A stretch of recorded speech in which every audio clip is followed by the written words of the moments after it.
میں نے جہاں تک ممکن تھا اس کی بھی دلدہی کی اور اس کو بھی 1000 دینار دے کر تجارت شروع کرا دی۔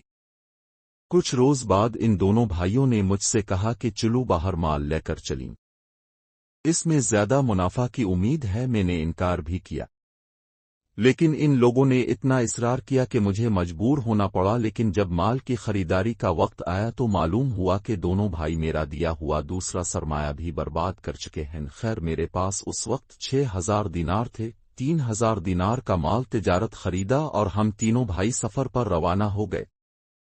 1 ماہ کے سفر کے بعد ایک شہر میں پہنچ کے ہم نے اپنا مال معقول نفع پر فروخت کیا اور وہاں سے اپنا مال خرید کر گھر واپس چلنے کے لیے سمندر کے کنارے پر آ گئے۔ لیکن اس سے پہلے کہ ہم جہاز پر سوار ہوں، ایک بہت حسین لڑکی میرے پاس آئی اور میرے ہاتھوں کو بوسہ دے کر کہنے لگی کہ میں بے یار و مددگار ہوں، کیا آپ مجھے اپنے ساتھ رکھ سکتے ہیں؟ مجھے اس پر رحم آیا اور میں نے اس سے نکاح کر لیا اور اپنے ساتھ لے کر جہاز پر سوار ہو گیا۔ میری بیوی بے حد فرمابردار اور نیک سیرت تھی، مجھے اس سے محبت ہو گئی۔ لیکن یہ دونوں بھائی خدا جانے کیوں ہم دونوں سے حسد کرنے لگے۔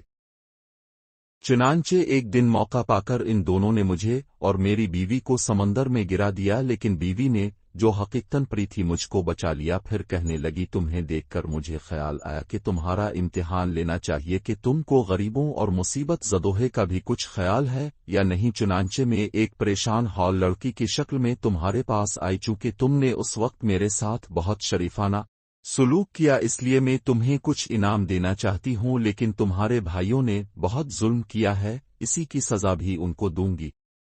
میں نے کہا کہ بے شک ان کا قصور تو بہت سنگین ہے، لیکن آخر پھر بھی میرے وہ بھائی ہیں، اس لیے میں چاہتا ہوں کہ تم ان کو زیادہ سخت سزا نہ دو بلکہ تنبیہ کر دو کہ آئندہ ایسی جرات نہ کرے۔ پری نے یہ منظور کر لیا۔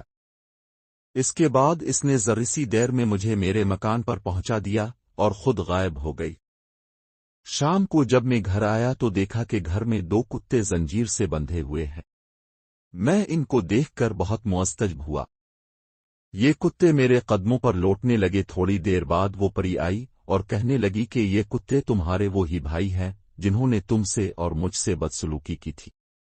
اب یہ 10 سال تک کتے کے قالب میں رہیں گے۔ اس وقت سے میں ہر وقت ان کو اپنے ساتھ رکھتا ہوں۔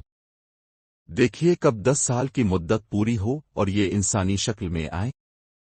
قضار قدرت سے میرا بھی ادھر گزر ہو گیا۔ یہاں یہ ہرنی والے بزرگ اور یہ نوجوان بیٹھے تھے۔ ان کا حال سن کر انجام معلوم کرنے کو میں بھی ٹھہر گیا۔ مجھے امید ہے کہ میرا قصہ آپ کو پسند آیا ہوگا اور آپ حسب وعدہ اس سوداگر کا 1/3 قصور اور معاف کر دیں گے۔ جن نے کہا چنانچہ میں 1/3 گناہ اور معاف کرتا ہوں۔ اب تیسرا شخص اٹھا اور کہنے لگا کہ اپنے ان دونوں کا قصہ سن کر 2/3 قصور معاف کر دیا ہے۔ میرا قصہ بھی پردرد ہے۔ اگر آپ باقی 1/3 قصور بھی معاف کرنے کا وعدہ کریں تو میں بھی اپنی کہانی سناؤں۔ جن نے منظور کر لیا۔ چنانچہ وہ خچر والے مسافر نے اپنی کہانی یوں شروع کی۔